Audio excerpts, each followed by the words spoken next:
I want my brother back, and he's never coming home. To think that he died out there by himself. There's a kid that passed out. Is he breathing? I don't think so. Only the kid does have blood on him. This ranks up there with one of the most brutal homicides I've ever seen. Whoever was involved was northbound through this canyon. He seemed unfazed by being in a police department, especially when he's there to be spoken to about a murder. We're investigating a homicide. It's not a joke. Record me now. At this point, we've got a manhunt on our hands. He matches the type of person we're looking for, and he has blood on his pants. Shut the up, bro. You're wrong, bro. Hey, sir, keep your hands out where I can see them. Sit down. Get on your knees now. Get on the ground.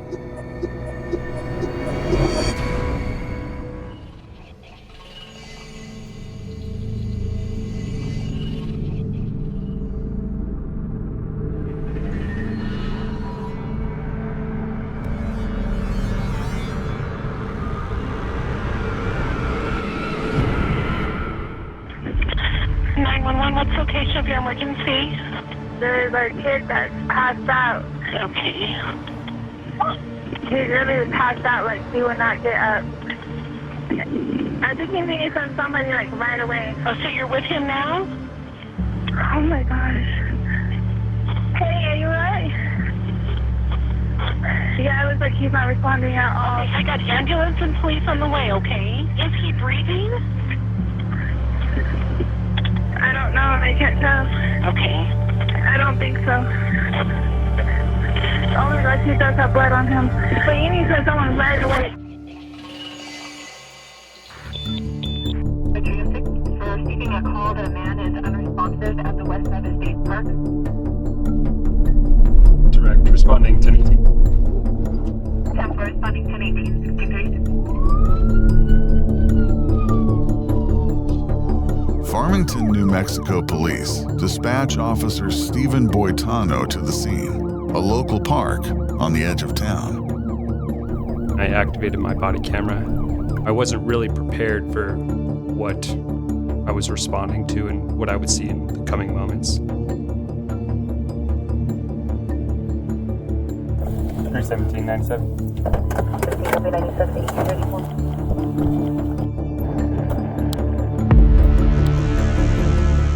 Did you call us, man? No. No? Okay.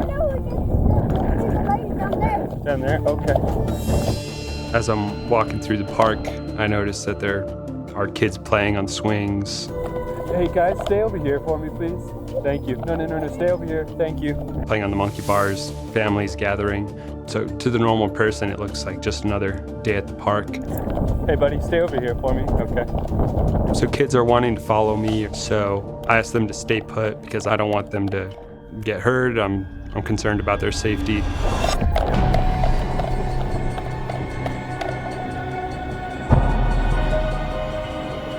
I approach the 911 caller. She's frantic. She points me in the direction of a body. Hey man. Hey. Hey man.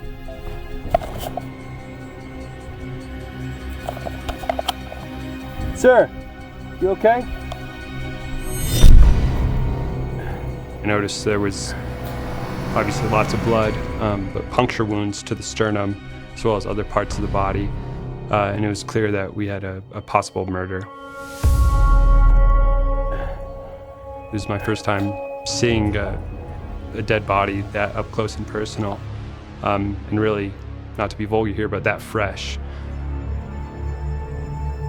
Although I had these different emotions going on inside of me, I understood that there was a task, or numerous tasks that I needed to perform. So I kind of started creating this checklist. Looking for answers about what may have happened, Officer Boitano turns to the woman who called 911. Where are the other parties that were involved? They left. She tells him she saw two boys leaving the area moments before she discovered the body. Yeah, there was teenagers hanging out right here. They told me that they were going to start a fight, so I came out here and I called the cops. Okay. Because I know they were drinking. they seen them drinking. Okay. So right when I called the cops, I went walking that way. And then when I came back, I guess they all left. She was able to provide a few descriptions of some people that were in the area, but she didn't actually witness the crime occur. What was the guy wearing who possibly stabbed him? He was wearing a white t-shirt. He's about maybe almost 6 feet, and he was wearing dark blue pants. I'd only been on the force for about 6 months at this time. Okay. And as much training as you go through, nothing can really prepare you for the real thing. 305, I didn't copy. Where, did you need me at the park with the sergeant or somewhere else? There's kind of this sense of shock, this panic on how do you take care of this scene. 4214 La Monica, once you have a perimeter set up. Officer Boitano begins by cordoning off the area around the body. It's a major crime scene and you really don't want to mess anything up. There's preserving the scene, there's preserving the evidence, there's setting up crime scene tape.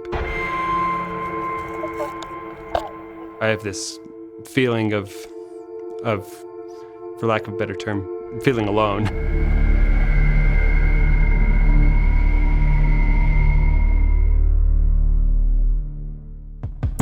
Detectives arrive and begin processing the scene. 4314 to Rachel, you need to clear all those people out of the area. Detective Kenny Smith takes the lead. So as I arrived on scene, obviously we're in a park. There's heavy foot traffic within there. We're outside, we're exposed to the elements. So entry would probably be right here from the park. It's a heavily populated area, and the park is in a residential area, so you have everybody coming out too that lives around the park wanting to know what happened. The medical examiner inspects the victim to determine cause of death. The wound we noticed first was the wound to the back. Then when we proceeded to move the victim, we identified 2 stab wounds to his lower left arm, as well as a large stab wound to the upper left arm, and one, when we moved the shirt again, one to the upper chest. At the scene, there was no sharp objects that could have created those injuries to the victim. On my time on the force, I've seen multiple homicides. This ranks up there with one of the most brutal that I've ever seen, just based off of the amount of blood and, you know, the injuries that our victim had. You could tell that it was an aggressive fight between him and the aggressor. The items that we photographed and collected from the scene were a baseball cap and a cell phone, which were in the vicinity of the victim in that area. There's a couple Converse-y looking ones. Is that a Converse looking one? That is an Air Force. Air Force, okay. And there were also footwear impressions as well as bicycle tire impressions. And there was also a stick with a Y on one end and a fairly large rock. That wall there was body. He says Stephen McGay.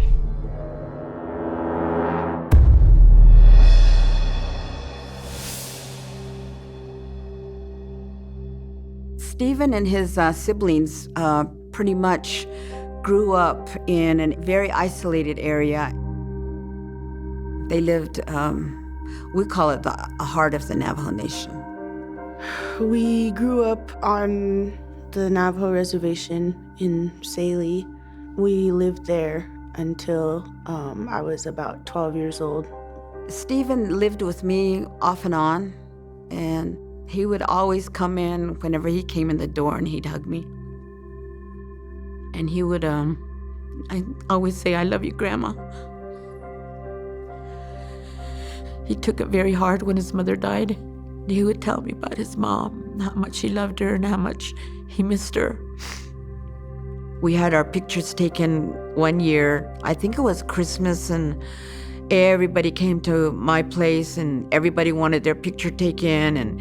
But he waited, and he was the very last one, and he says, "It's my turn."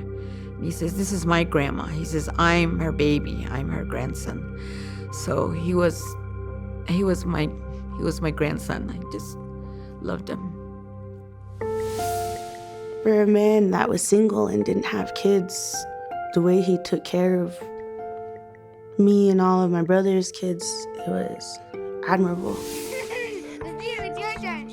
He was was a big part of their lives.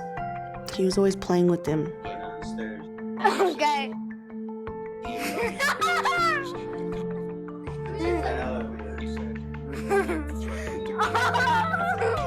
It was just funny. All his brother's kids just love Steven. Oh yeah, let's go on the next one later.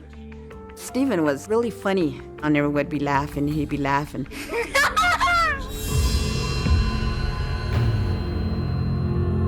When they told me, I guess they had found out from the police officers how he had been killed.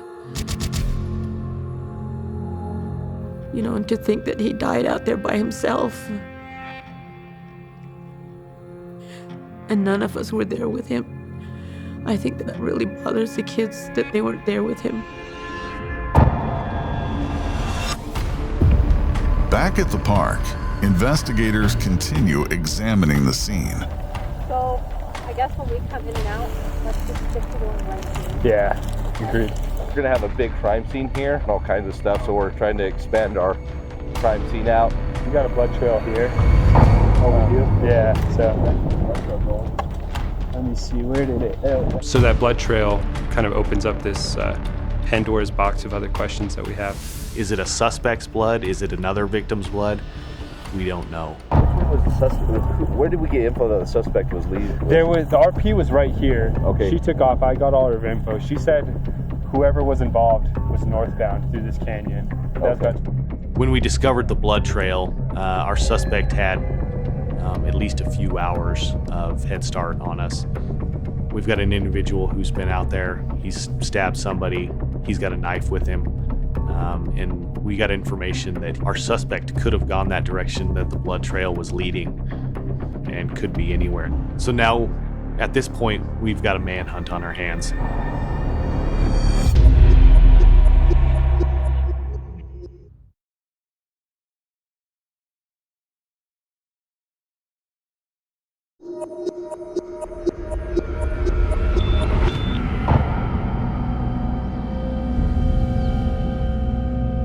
Police in Farmington, New Mexico have found the body of 28-year-old Stephen Begay. Just hold what you got. Now, investigators have discovered a blood trail leading away from the victim. Hey, firm, please. Following the trail, they discover a man by the side of the road. What's up, man? Hey, so what you got? Just found him laying down. He's been intoxicated. We can't find anything more than just kind of blood from his nose. Just relax, just have a seat. You know, a little nick behind his right area. So was he around where all those bags and stuff are at? Okay. He's got a cell phone in his hoodie pocket. Officers search the man for identification and discover his name is Jules. We have a male subject who is in proximity to the scene. He was heavily intoxicated. We didn't know why he was there or what his involvement was. He's got blood on his pants and on his shoes. We asked where the blood came from. He said Trevor. I don't know who the other person is. Okay. He's not really saying much more than that. He's a little... Okay. To get feisty with this. 4314. Okay, let's readjust our perimeter. I think that our suspect info, because of the time delay, let's go ahead and have all the units move down here towards the park. I'm gonna have a pretty large crime scene. Need additional units. So have all units that are on perimeter go ahead and break down and respond to my location at the park. For all units on perimeter, break down and move in towards the park. Everybody, relax. Put your hand behind your back for me. He matches the type of person we're looking for, as in clothing description. He's emotionally reactive, and he has blood on his pants. The first thing that I thought was this very well could be our suspect. I don't want to be picked up like this. So while speaking with Jules, we've got the name of Trevor. However, we don't have a last name. It's hard to say, is this guy just giving us a different name, making us run down a different rabbit hole on something that doesn't actually exist? Police detain Jules and transport him to the station for questioning. You do? Listen, you're wrong, bro. You can't let your husband up, bro. Shut the bro. You're wrong, bro. He is extremely agitated. You, bro. Shut up. I don't want to hear from no bitch. You want some water? He is just rubbing his pants on the ground. And I noticed the blood there. And I'm afraid he's trying to rub the blood off. And at this point, I'm like, why is he trying to clean off his pants? Pants off because it has blood on it, okay? We're gonna take your blood, these pants as evidence. Law, dude. Yeah, bro. What? You wanna fight me, bro? What? Take him to jail. Alright. Good job. So at that point, we make the decision that we cannot interview him because he is not in any state to talk to us. Because he had been fighting with officers, we have a resisting charge, a battery on a police officer, so I'd book him on the current charges we have. Detectives collect blood evidence from Jules's pants and send it off for DNA testing. It's not going to be anything that's going to be helpful to us right at that second. We don't have a magical machine that we can stick it into and pull up a name right at that point in time. So while we're waiting for this DNA evidence to return from the labs, it's imperative that we follow up on other leads. While investigators continue their work, the Begay family gathers to bury their beloved Stephen. I selected not to put him in a coffin. So we wrapped him in Navajo blankets and we buried him in the traditional way.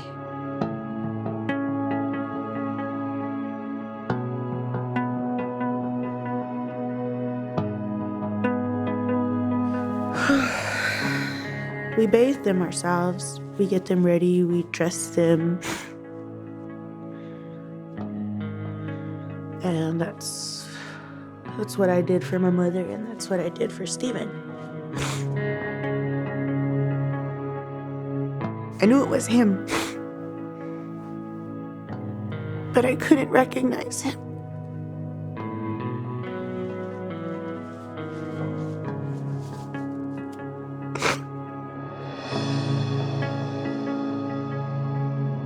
My kids still ask for him every day.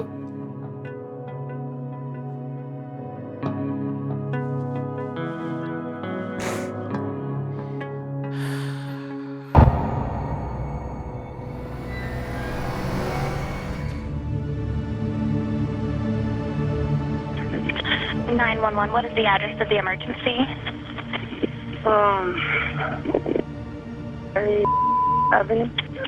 One of my stepsons, he was out somewhere. Then the girlfriend came over saying that he stabbed someone. I don't know what happened. Okay. He came back now. He's inside the trailer. Okay. Does he still have the knife? I don't know. I have no idea. What's his name?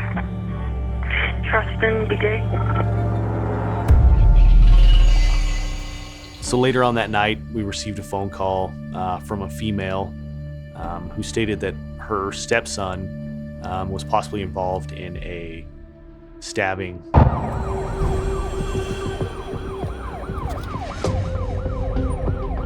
Farmington police dispatch SWAT officers to the scene, worried the suspect may be armed and afraid of a potential hostage situation. Okay, they're surrounding, okay? Where? Then I don't see them. No, there's a lot of them in the area, okay? There's 9 officers outside that I can see, all right? Officers draw their weapons and surround the house. Are you ready? I'm gonna go down. Get on the ground! What the down? Get on the ground! Get on the ground! My dog will bite you. Get on the ground. Get out!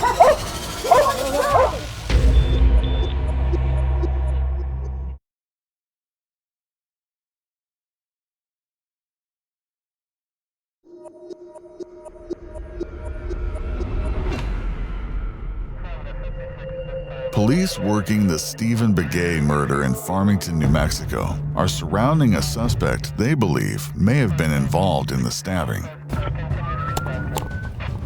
But, to their surprise, he surrenders without incident. We've located Trustin. Officers have him in custody. The next step at that point is to bring him back to the station and see if he's willing to talk with us. What are you drawing? I'm still on the airhead. Hey. Oh no, I messed up on that. Oh, damn. Let me reset then. Y'all don't like it. I didn't know what that is. I didn't know what you were doing. Airhead. It's Airhead. Tradition. Navajo Nation. Okay. You guys here before me? Somebody will be here to talk to you in a minute, okay? Alright, I'll be waiting. Can I draw? No.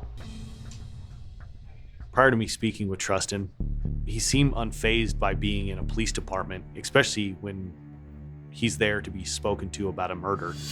The way he acted, I was like, man, maybe this guy isn't involved.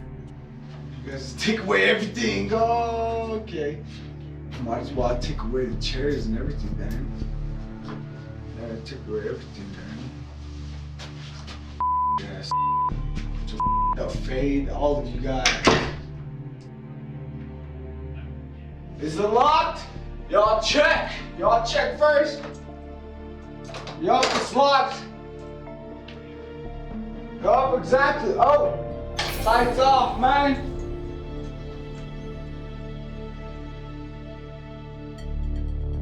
Every interview that you do, the first thing you want to do is just try to build rapport with that person.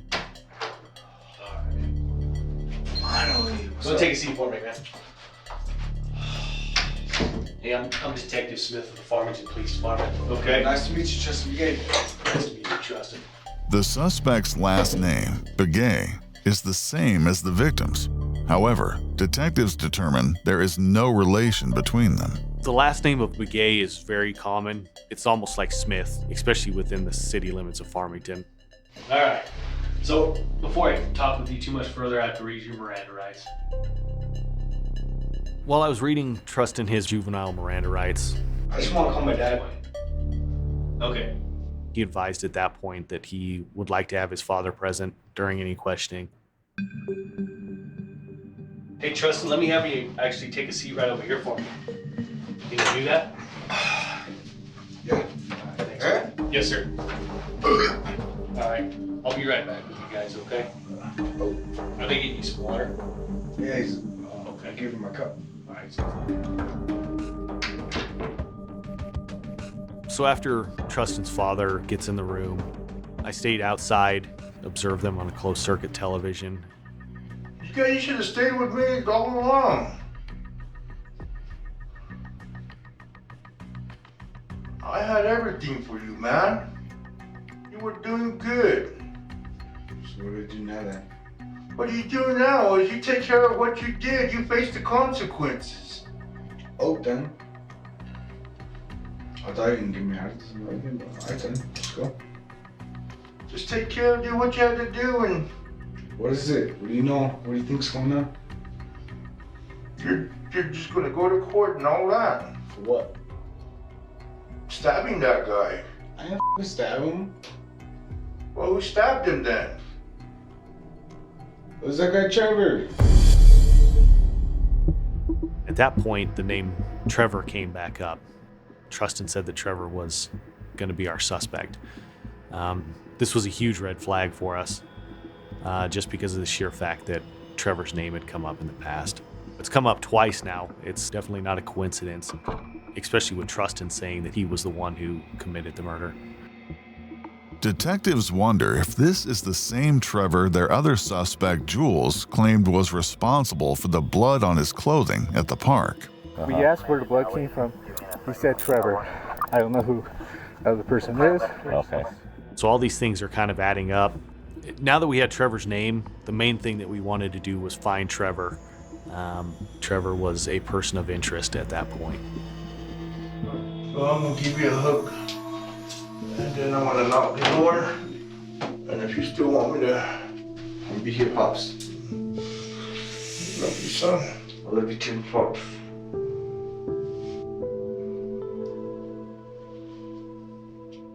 Based on the description Trustin provides, detectives identify a man named Trevor in town and bring him in for questioning. Those officers were actually able to find Trevor relatively quickly.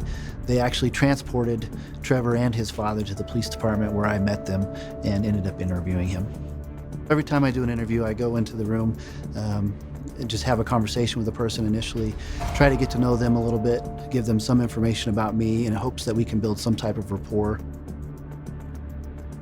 Well, Trevor, appreciate you guys coming up here and talking to me.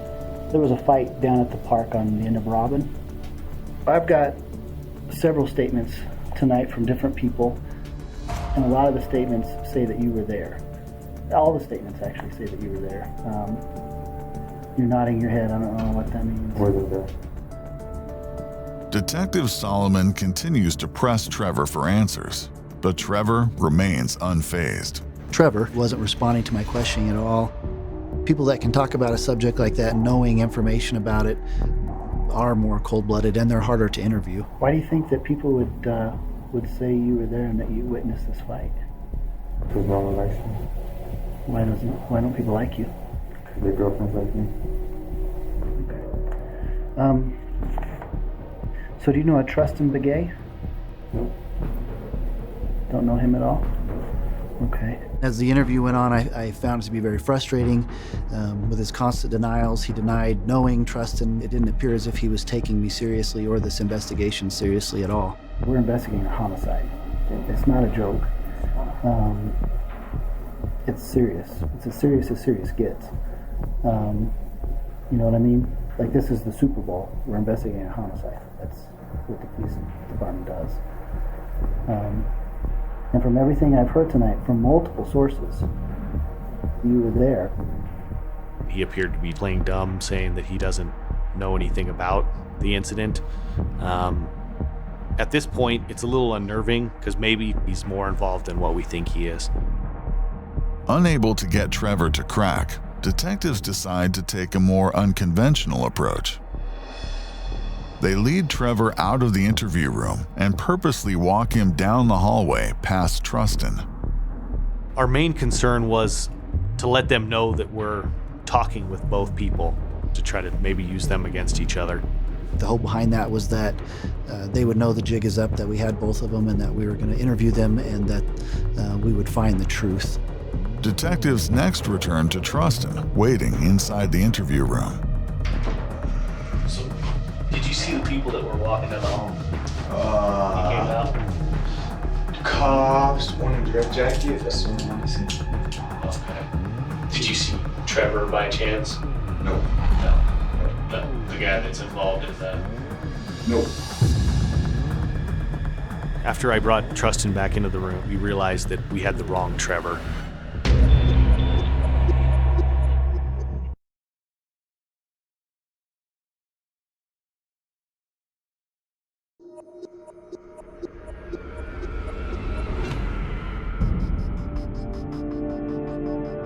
Detectives hunting for Stephen Begay's killer in Farmington, New Mexico, have 2 men in custody. And, after a case of mistaken identity, are searching for a 3rd man named Trevor, leaving Stephen's family wondering if the case will ever be solved. We talked to the cops. We sat there for a long time, myself and my siblings. We sat there, we cried, and we're looking around, trying to figure out what was going on. Before detectives can locate Trevor, they receive a visit from a school friend of Trustin Begay's. She tells detectives that Trustin showed her a video, placing him at the scene of the murder. And he showed me and I didn't recognize him. And so Trustin had a video of the fight? Yeah. Okay. I didn't watch all of it because I'm listening, but... And so the part that you saw, what did you see? Trustin was like way in the back and that guy had a stake. The guy that got stabbed? Yeah. And he's, I don't know, that's all I saw. And after that, my sister came in the house and then she told me that we need to go, so I went. Okay. So, I know you didn't see the whole video, but do you think the video shows the stabbing?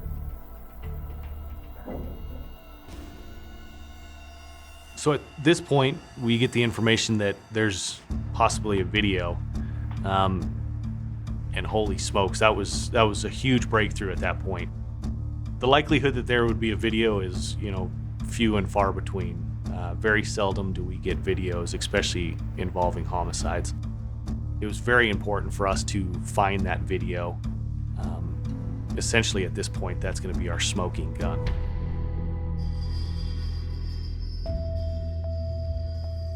Before ending the interview, Trustin's school friend gives detectives another big break, a lead on where they can find the person named Trevor they've been looking for.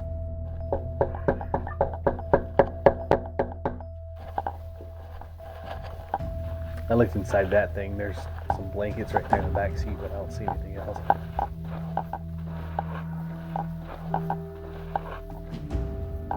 Is that his room? Looks like it would be, huh?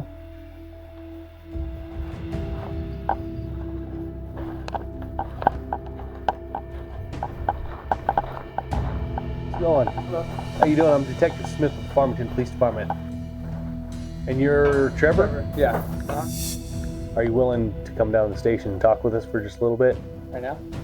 Yes, sir. Or... Yeah. All right. Yeah.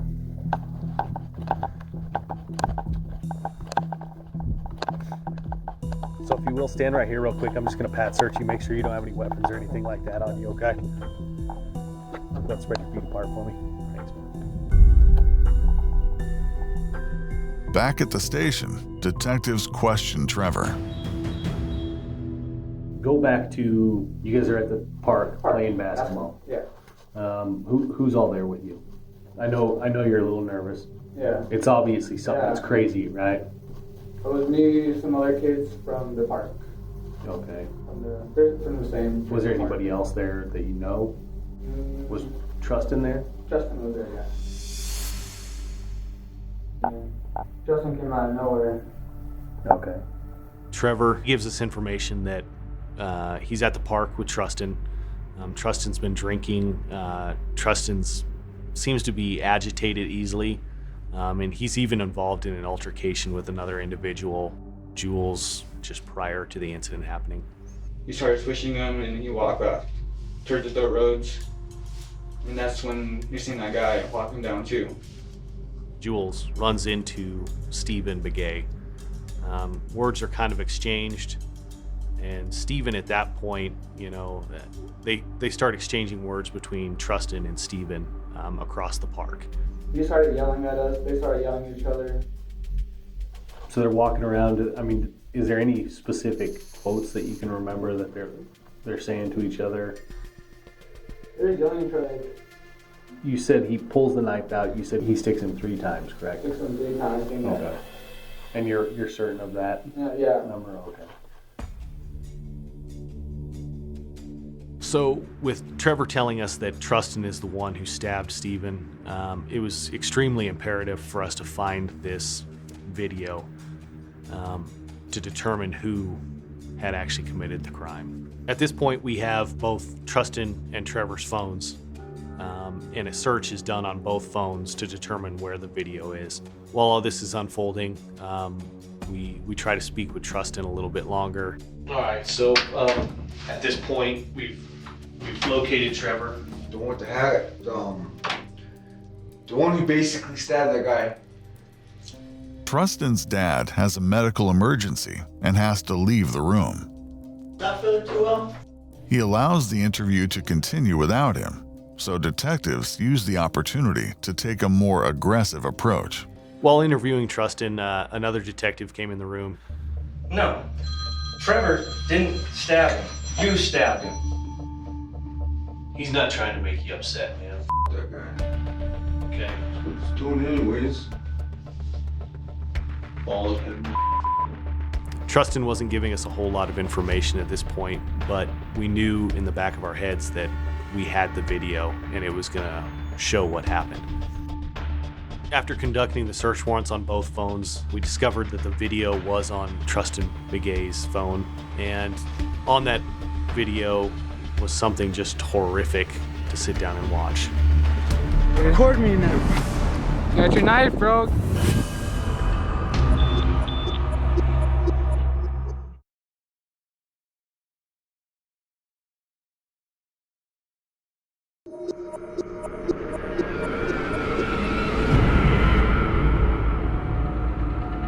Detectives investigating the murder of Stephen Begay have recovered a video they believe shows the killing after locating it on the phone of suspect Trustin Begay.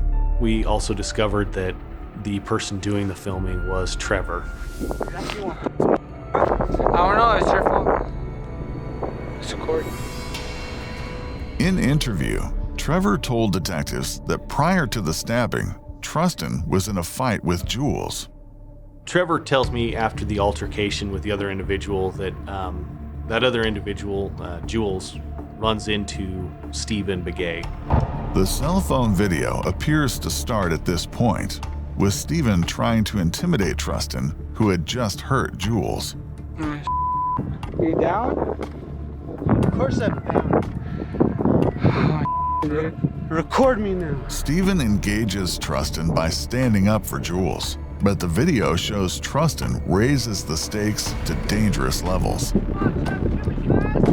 You got your knife, bro. Go.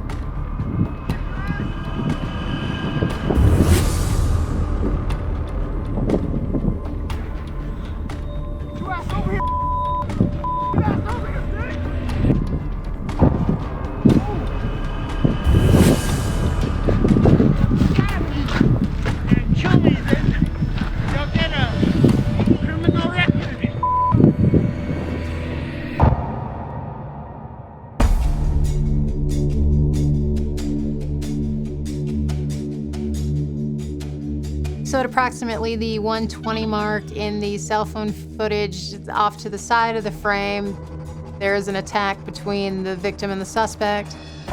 He now has a red blood stain on the left side of his shirt. See the victim stumble and fall. The suspect then almost excitedly rushes towards where the victim is located on the ground. Trustin chases him down after he knows that he's injured him.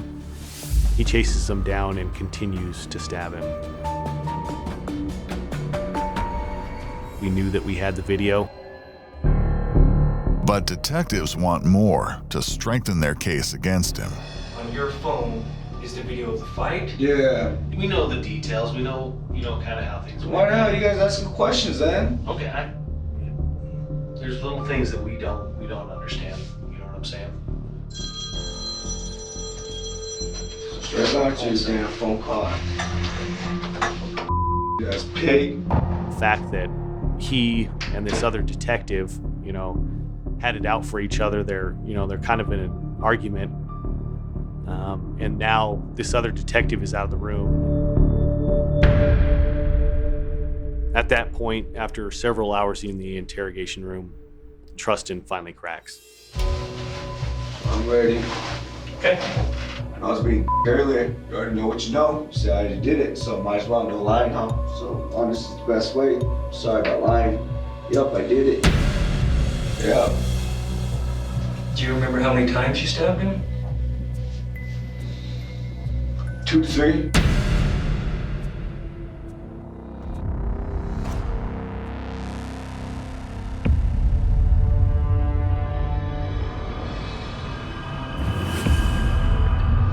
Where did you stab him? In the front. Can you point to where you? Somewhere in this body part.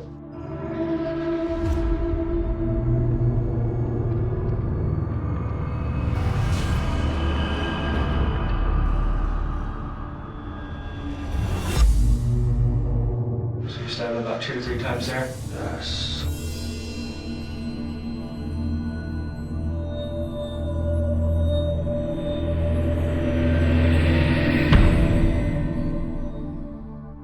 I felt a huge sigh of relief. We'd been in there for numerous hours and it was just grueling. I would say after doing this whole interview and him being so determined that he was not, the person who had committed the murder, I would say that, he had no remorse for what he had done, almost to the point where he didn't care what had happened to this individual. Trustin Begay is arrested and charged with the murder of Stephen Begay. After a 1-week trial, he is found guilty of involuntary manslaughter. Due to his age at the time of the incident, he is tried under New Mexico's Children's Code and receives 2 years in prison.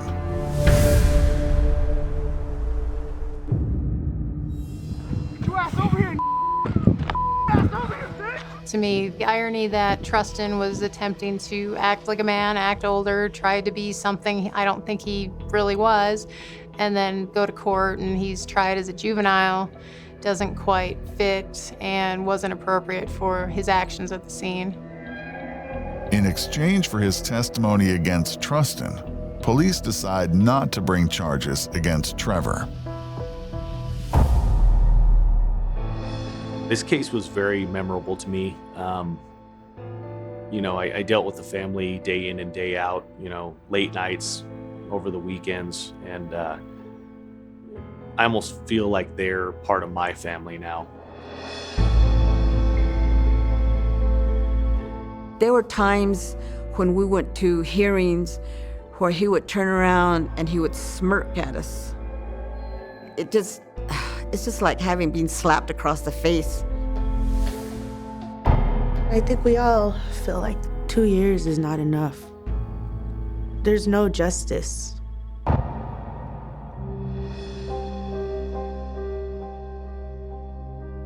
I want my brother back, and he's never coming home. Eventually, the anonymous informant explained why he had to come forward. My nieces and my nephews want him to come home, and he's never coming home.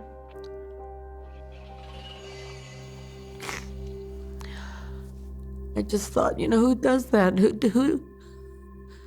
does that to somebody?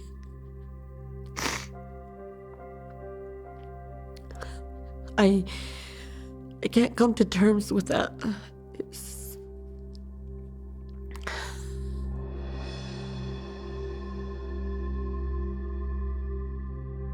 I know that he was really sad after his mom died. And now, what gives me comfort is I know that they're together somewhere. He's back with his mother. That gives me a lot of comfort.